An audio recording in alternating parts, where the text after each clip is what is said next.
Welcome back to State of the Nation.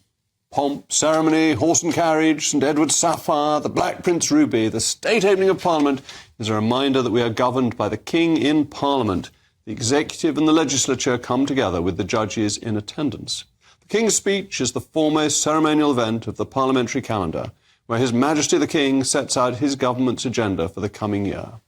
Earlier today, more than 35 legislative ambitions were set out, from planning reforms to renationalising the railways to VAT on private schools to stopping your children smoking.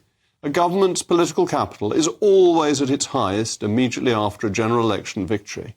This is reinforced by the splendid ceremonial as the public sees grandeur, leadership and unity combined with a sense of national pride. The government then has an opportunity to set out, via the sovereign's own lips, its proposals, which gives them a seal of respectability. As so often in life, things are not as straightforward as they may seem, and if something sounds too good to be true, that means it probably is. The complexities and intricacies of parliamentary procedure, the means by which laws are passed, present hurdles, scrutiny and bureaucracy at every stage, meaning the chance of an initial idea set out in the King's speech being fully implemented is a rare event.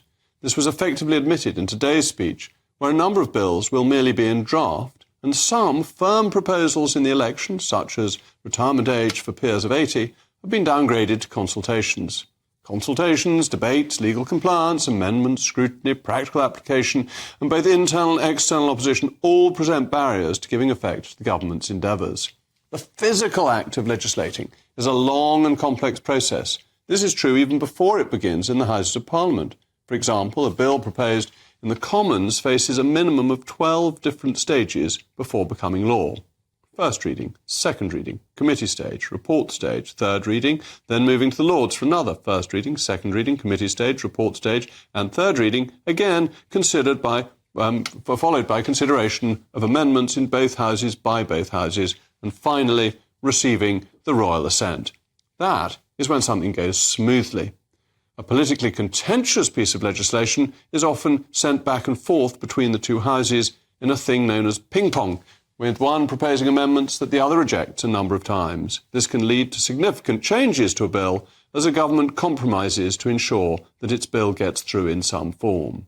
Yet a new government has a further challenge, which is to get legislation written in the first place. A proposal in a manifesto is not a workable piece of law. The detail of the policy will need to be developed, then legal instructions will have to be drawn up, which are passed to the Parliamentary Council, who will write the legislation. This can take months, so the early stages of this government will probably be the introduction of bills that are left over from the Conservatives, items of an essentially second-tier nature, such as the football regulator and the ridiculous smoking ban, which will be debated to allow time for the parliamentary draftsman to write the legislation that will define this government. This is a process that is difficult to accelerate because there's only a limited amount of legal expertise which can actually draft legislation. So Labour will be facing, for the first time, many of the obstacles that it put in place during the 1997 to 2010 period of office. The increased power of the courts, which led to the creation of the Supreme Court, and the ability of legal action to stymie political decision-making is so much greater now than it was for most of the Blair-Brown years. This is one of the reasons why decision-making has been so sclerotic, and it turns ambitious legislative programmes into wormwood. Yes, the King's speech is splendid, majestic, patriotic and unifying, but we must be wary of the realities of turning ideas into practice within the parliamentary system. As ever, let me know your views, mailmog@gbnews.com.